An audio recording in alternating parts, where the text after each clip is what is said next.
Australia versus Pakistan की series चल रही है और पाकिस्तान दूसरा T20 भी जीत चुका है और सीरीज भी जीत चुका है बेसिकली 2-0 से।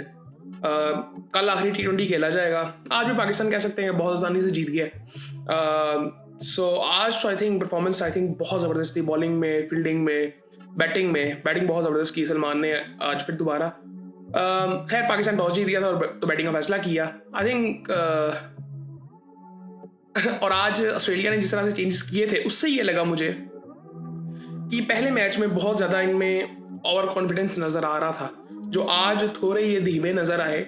मुझे पहले मैच के बाद भी थोड़ा सा अजीब मुझे लग रहा था और आज ज़रा थोड़े से ज़रा धीमे हुए थे। और चेंजेस जिस तरह से इन्होंने किए थे, इंग्लिश भी वापस आया, मार्श भी वापस आया, शॉन एबर्ट भी वापस आया, मतलब स्टोनी से इनका रह गया था बस। सो पाकिस्तान ने वापस ले आए थे। सो यार पाकिस्तान ने बैटिंग की। फरहान मुझे नहीं समझ आई कि ये क्यों शॉट इसने मारी, क्यों आउट हो गया ये शॉट मार के, ज़रूरत नहीं थी इसकी। जल्दी आउट हो गया था। आई थिंक अपनी जो शॉट्स वो खेलता है उसी तरह से खेलना चाहिए इसको। खैर साइम अयूब ने आज फिर डिसेंट इनिंग खेली, 11 बॉलों में 23 रन उसने बनाए। वो स्टार्ट एक मिल गया था हमें, बड़ा ज़बरदस्त था। आगन ने 40 बॉलों में 78 रन बनाए, 190 का स्ट्राइक रेट, 4 छक्के लगाए। ज़बरदस्त शॉट्स थे, बहुत ज़बरदस्त तरीके से खेल रहा है। और मैं इसकी काफ़ी देर से बात कर रहा हूँ आगा की, कि जब ये परफॉर्म कर नहीं रहा था अभी रिसेंट टाइम्स में, तो मैं ये बात कर रहा था कि इसकी गेम है वैसी जहाँ पे इसके पास शॉट्स हैं, ये रन्स कर सकता है किसी भी स्ट्राइक रेट से। और मैं बाबर के लिए भी ऐसे सोचता हूँ। आप फॉर एग्जांपल देखें, पावर प्ले में बैटिंग किस तरह से कर रहा था, बड़ी टेक्निकल शॉट्स खेल रहा था। बाबर क्यों नहीं खेल पा रहा? क्योंकि वो मेंटली इतना प्रेशर में अभी भी है, वो कॉन्फिडेंस नहीं ना। आज फिर किस तरह से आउट हुआ है, उसी बॉल पे आउट हुआ है। उस दिन क्या कहते हैं, उस दिन भी आप कल पिछले मैच में भी आप देखें, इस मैच में भी देखें, और वो जो प्रैक्टिस की हम पिछले मैच में बात कर रहे थे, उसी बॉल पे आउट हुआ है वो। इतना क्या मसला हो गया कि बाबर से ये बॉल खेला ही नहीं जा रहा। लेग स्टंप से मिडिल स्टंप पे जो बॉल आ रहा है, ये कैसे पॉसिबल है कि इतने बड़े बैट्समैन से ही खेला ही नहीं जा रहा? ये मेंटली डिस्टर्ब है। और आई थिंक ये आप पावर प्ले में आगा को देखें, क्या कहते हैं, लॉन्ग ऑन का फील्डर अंदर था, उसने क्या शॉट मार के चौका मारा। एक्स्ट्रा कवर पे जिस तरह से छक्के लगाता, बाबर भी लगाता था, लेकिन पिछले कुछ सालों में उसने नहीं लगाए क्योंकि कॉन्फिडेंस ही नहीं है। तो वो शॉट्स, एक तो आगा की अच्छी बात यह है कि और स्टांस का भी थोड़ा सा मसला है कि बाबर लिमिटेड हो जाता है अपने स्टांस की वजह से। बाबर को थोड़ा सा शायद अपना स्टांस फ्लेक्सिबल भी करना पड़ेगा। चेंज वो करता रहे कि जहां पे आपके पास हर तरह का शॉट हो, आप कहीं पे भी खेल सकते हो। बाबर के बारे में जो हम चीज जानते हैं वो उसका बैलेंस था और वो उसके स्टांस की वजह से ही था। अब वो स्वीप वाली जो बात है ना, अब मुझे लगता है कि ये नेचुरल स्वीपर है ही नहीं बाबर। वो जो ट्राई भी करता है वो नहीं, मतलब वो नेचुरल नहीं है उस चीज में। सो खैर बाबर का ये इशू है और ये इसको ठीक करना चाहिए आई थिंक। और चौथे नंबर पे खेल रहे हैं, मैं समझता हूँ कि ये बेहतर चीज़ है। मैंने पहले भी शायद एक दफ़ा बात की थी कि बाबर को चौथे नंबर पे बैटिंग करनी चाहिए। वो इसलिए कि जब ये प्रेशर में आएगा और जब इसको मैच फोर्सफुली फिनिश करना पड़ेगा ना, तो शायद वो चीज़ मेंटली तौर पर क्लिक करे और इसके अंदर से वो चीज़ निकले और कॉन्फिडेंस इसके अंदर आए। ये इस तरह पॉसिबल हो सकता है कि अगर मतलब कई चीज़ें हो गई हैं, कितना टाइम हो गया कि वो कॉन्फिडेंस इसका वापस नहीं आ रहा, तो शायद इस तरह से आए। सो मैं इसके बारे में भी मैं आई थिंक पहले बात की थी कि ये चौथे नंबर पे खेले तो अगर ये फिनिश करेगा तो वो प्रेशर जो नेचुरली आता है ना, शायद उसकी वजह से वो कहते हैं ना, एक कोक स्टूडियो का ना एक गाना था, उसमें ना एक लाइन थी, जदों गले पैंदी है तदों पल्ले पैंदी है। जब सर पे पड़ती है ना तो फिर इंसान को वो काम करना ही पड़ता है। सो ये उसी तरह का आई थिंक प्रेशर है जो मैं चाहता हूँ कि बाबर पे पड़े और बाबर के अंदर से उसका बेस्ट निकले, क्योंकि हम तो बाबर को ऐसे ही जानते हैं कि ये फंसता ही नहीं था कहीं पे। ये तो अब पिछले 1-2 सालों में बात होनी शुरू हुई है कि ये स्पिनर पे फंस रहा है। सो खैर ये चीज़ है, उस्मान ने बड़ी ज़बरदस्त इनिंग खेली है, ट्रिपल रन उसने बनाए, जिस तरह से कट शॉट पे चौके मारता है ना, ये बहुत ज़बरदस्त चीज़ है। एक्स्ट्रा कवर पे इसने भी छक्का मारा था। सो इसके पास भी वो शॉट्स हैं। इसने भी आई थिंक 2 छक्के लगाए, 4 चौके लगाए, अच्छी इनिंग थी इसकी भी। 147 का स्ट्राइक रेट इसका भी था। शदाब ने 28 रन बनाए, 20 बॉलों में 28 रन बनाए, डिसेंट थी इनिंग। और नवाज ने एंड में जो 2 चौके लगाए ना वो बड़े ज़बरदस्त थे। सो हमने 198 पे फिनिश किया और 200 भी हो सकता था वैसे, लेकिन अच्छी, ये भी आई थिंक बहुत ज़बरदस्त टोटल था।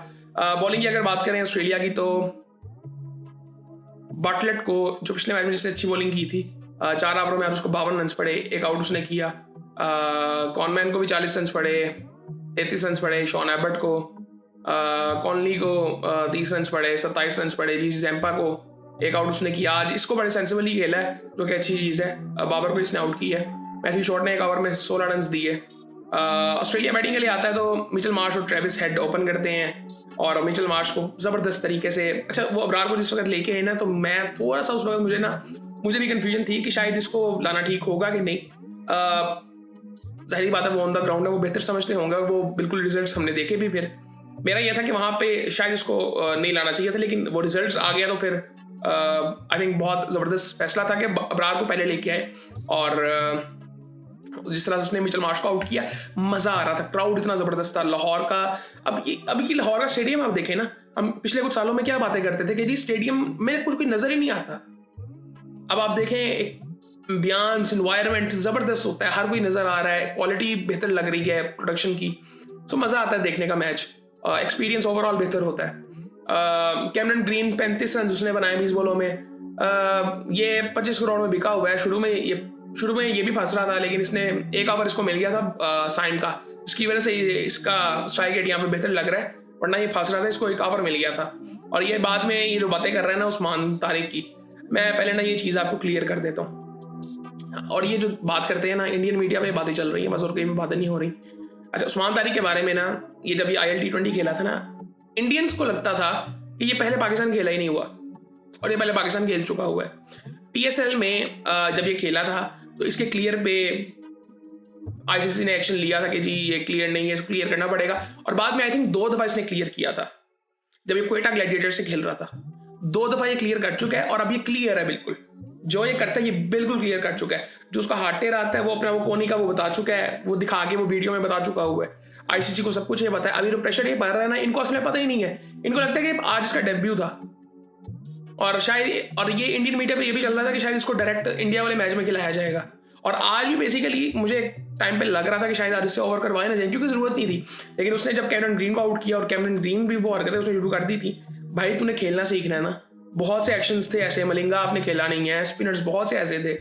सो खैर ये चीज़ें होती हैं। आपकी पूरी टीम तो बाकी स्पिनर से आउट हुई है, उसने तो एक आउट किया। खैर ये बातें होती हैं जब ऐसा कुछ होता है। उसके बाद इंग्लिश से मुझे उम्मीद थी वैसे, मुझे बड़ा पसंद है इसकी, मुझे इनिंग वो नहीं भूलती जो इसने इंग्लैंड के खिलाफ खेली थी ये गजाफी स्टेडियम में चैंपियंस ट्रॉफी में, बड़ी ज़बरदस्त इनिंग थी इसकी, और चेस किया था इन्होंने 350। 27 रन बनाए जी मैथ्यू शॉर्ट ने। 108 पे टीम ऑल आउट हो गई इनकी। पाकिस्तान की बॉलिंग की अगर बात करें तो 3 आउट किए हैं जी शादाब खान ने 26 रन देके 4 ओवरों में, 3 आउट किए हैं जी अबरार अहमद ने। आज फिर 2 ज़बरदस्त कैच आई थिंक बाबर ने फिर पकड़े थे। अबरार ने भी 3 आउट किए हैं 3 ओवरों में 14 रन देके। अबरार जो इम्पैक्ट डाल रहा है ना गेम पे, वो बहुत ज़बरदस्त है, बहुत ज़बरदस्त इम्पैक्ट डाल रहा है गेम पे। उस्मान तारिक ने बेसिकली 2 आउट किए हैं, आखिरी आउट भी आई थिंक इसने किया था मेरे ख्याल से, हाँ जी आखिरी आउट भी इसने किया था। तो इसने भी वो अपना तीसरा ओवर कर रहा था, 16 रन दिए, 2 आउट किए, 1 आउट किया जी साइम अयूब ने, उसको ही आउट किया था आई थिंक ट्रेविस हेड को।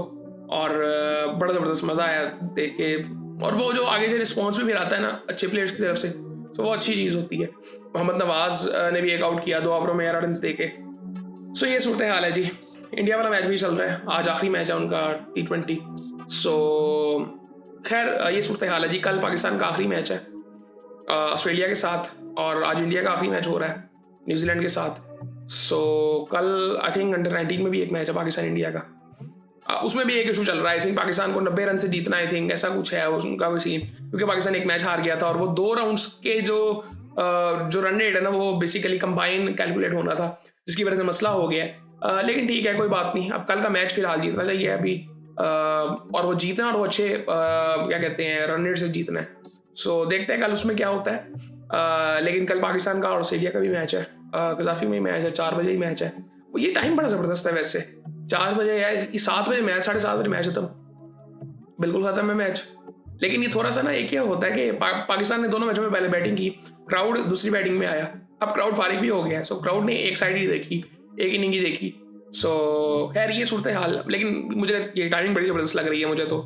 और बाकी आई थिंक फिर आपसे बात होती है।